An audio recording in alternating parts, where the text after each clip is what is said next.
Now, the Three Martini Lunch with Greg Corombos and Jim Geraghty.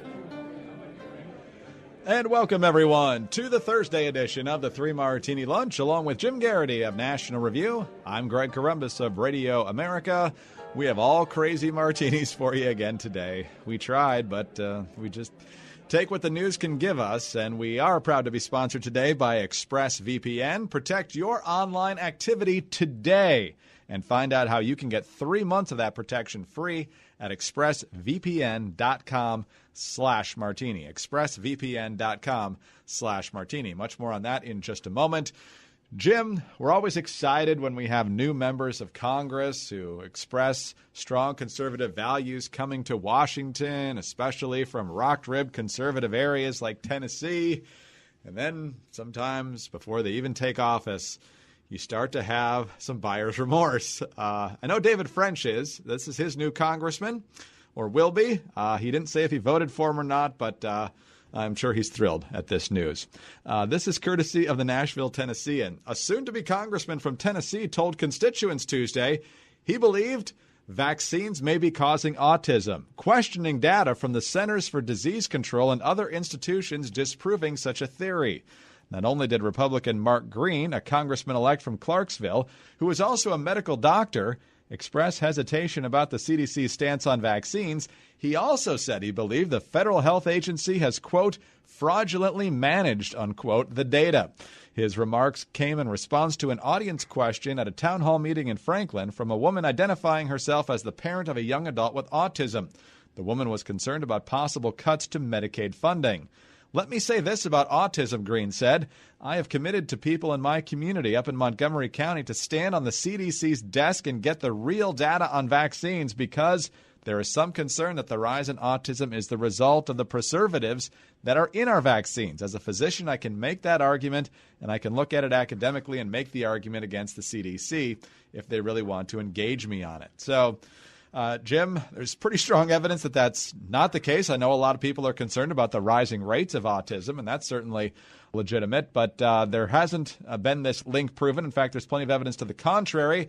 So apparently, Mark Green, hopefully he's got the Michelle Bachmann office up there on Capitol Hill. You know, Greg, it's very easy to picture you're a congressman-elect. You get asked a question about autism. It's a parent of a child with autism. They're very upset by this. Your family gets struck by a very challenging disease. You wonder, why did this happen to my child? And people look for a scapegoat. All of this is very human, and all of this is very understandable. And, you know, it's understandable that, Green might want to, give a very empathetic answer. He may have tried for that. I would point out that he's a physician, right? So he should know this kind of stuff.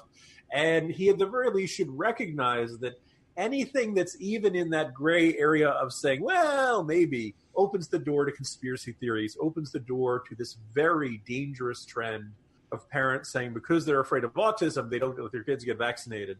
And very often the health problems of that lack of vaccination can be much more serious. Again, this one study that's been completely debunked, no one has established this firm connection. It's entirely rational and I think necessary to be concerned about the increasing rates of autism amongst young children, particularly boys. And, look, there's nothing wrong with trying to be empathetic, but Green went just way too far in this. It's kind of fair to wonder what he genuinely believes about this. He kind of has walked this back. He said they've been misconstrued. He says he emphasized that he vaccinated his children, and we believe and we advise others they should have their children vaccinated. Greg, it would have been great if he could have said that the first time.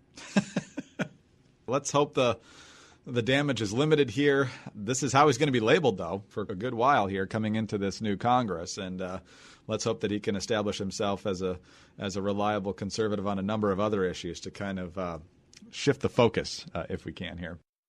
All right, let's move on to our second crazy martini now, and this time it's the Democrats. This is out in California, but the story comes from Fox 26 in Houston. Your text messages could soon face a state tax.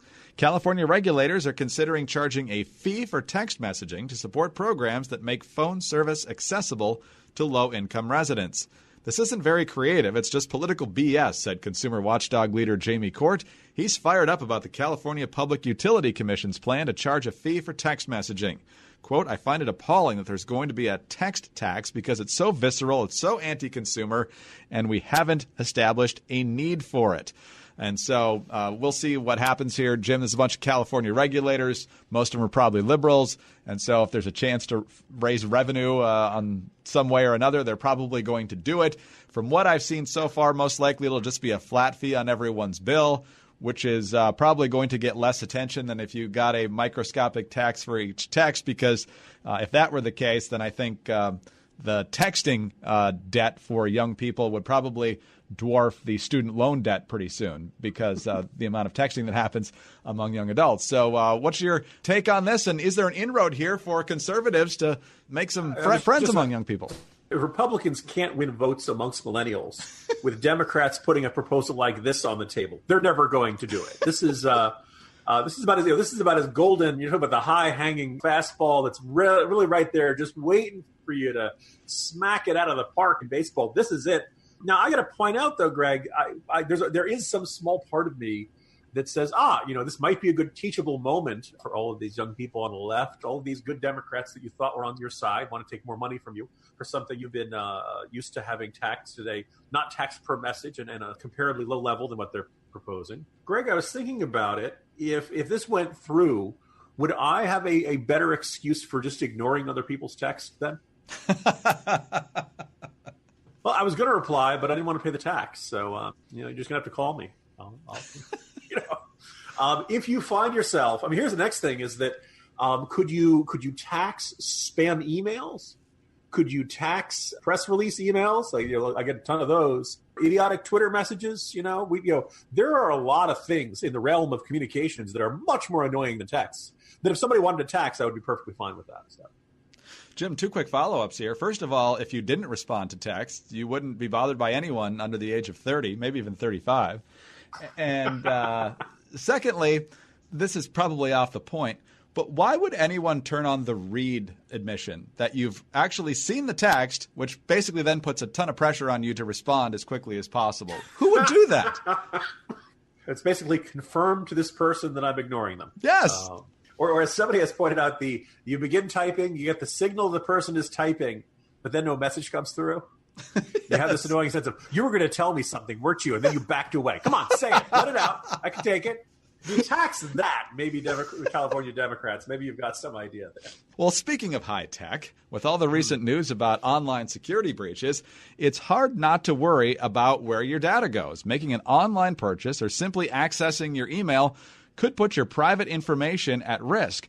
You are being tracked online by social media sites, marketing companies, and your mobile or internet provider. Not only can they record your browsing history, but they often sell it to other corporations who want to profit from your information.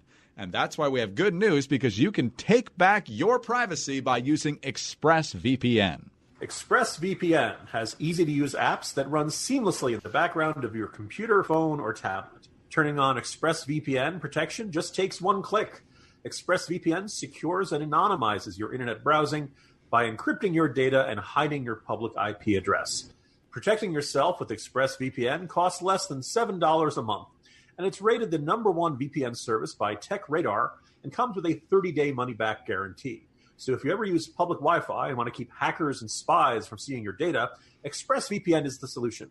And if you don't want to hand over your online history to your internet provider or to data resellers, ExpressVPN is the answer. Jim, you're exactly right here. And this is not some sort of hypothetical thing. We just saw in the past couple of weeks 500 million Marriott/Starwood hotel customers having their data compromised, and not just where they live and maybe their credit card numbers. It also included their health insurers and in some cases security clearance files of millions more Americans. So this is a very real thing, and ExpressVPN is the way that you can best protect your data. Now, if you go to places like Marriott and Starwood and they get hacked, that's kind of a different story, but you can protect it on your end, and you can do that today and get 3 months of that protection free at expressvpn.com/martini. That's EXPRESSVPN.com/martini for 3 months free when you get a 1-year package. Visit expressvpn.com/martini to learn more. All right, let's move on to our final crazy martini now, Jim. And this is your lead item in the Morning Jolt today. And we learned about this playing out last night. Nancy Pelosi to no one's surprise, who is actually being realistic about this, is going to survive. She is going to be the next Speaker of the House because she's a survivor. And so as you have quoted here from one report, Congresswoman Nancy Pelosi all but ensured Wednesday that she will become House Speaker next month, quelling a revolt by disgruntled younger Democrats by agreeing to limit her tenure to no more than 4 additional years in the chamber's top post. On Wednesday, she gave in to her opponents' demands that she limit her service.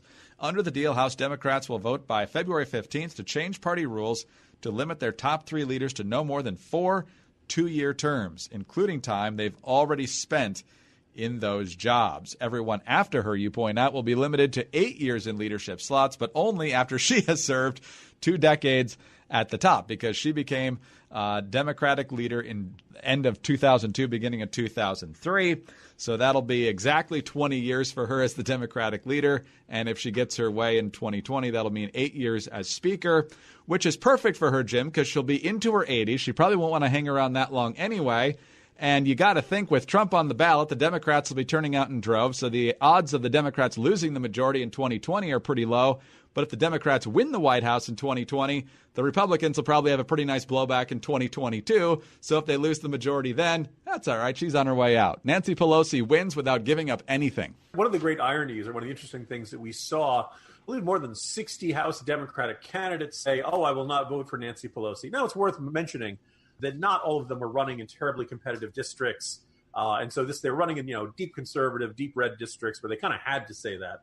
But then you get on the list, 1, 2, 3, 4, 5, 6, 7, 8, 9, 10, 11, 12, 13, 14, 15, plus McReady in that North Carolina House race that's still not resolved.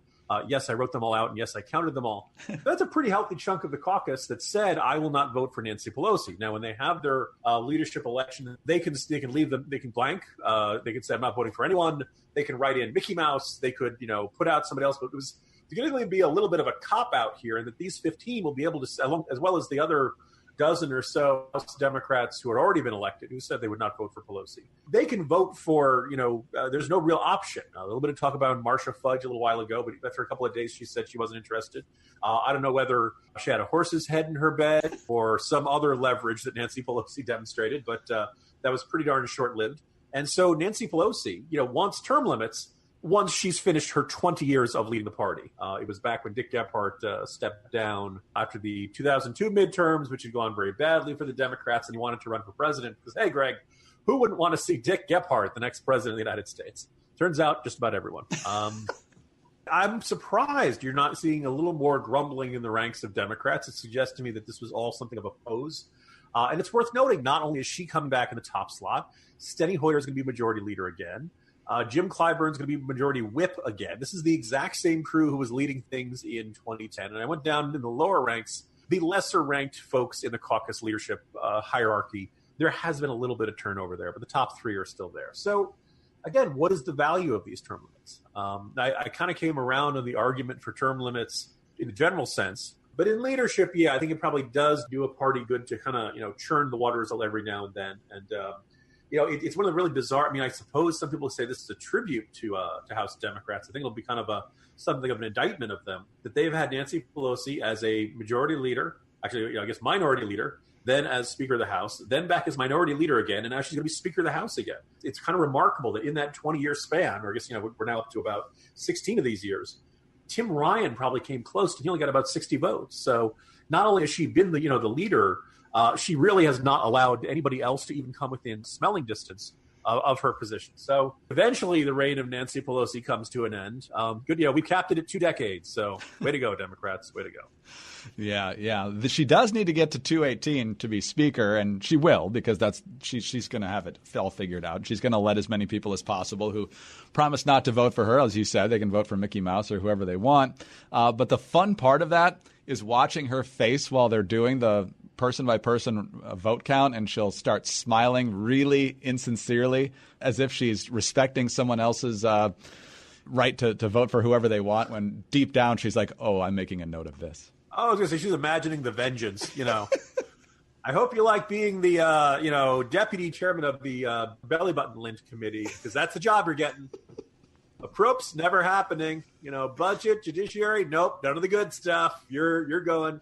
Oh, you're a farm state? You want to be on agriculture? That's great. Good luck. You're getting urban affairs. But we're going to give you the committees that are least useful to you, that you have the least interest in, and will do the least good for your career. Hope you like it. Learn to vote for me next time. There you go. Oh, he's not kidding. That's exactly how she works. Jim, fun as always. See you tomorrow. See you tomorrow, Greg. Jim Geraghty of National Review. I'm Greg Corombos of Radio America. Thanks for being with us today. And be sure to tune in again on Friday for the next 3 Martini Lunch. In the meantime, don't forget to visit our good friends over at ExpressVPN so you can have your internet and privacy protected. That's expressvpn.com/martini.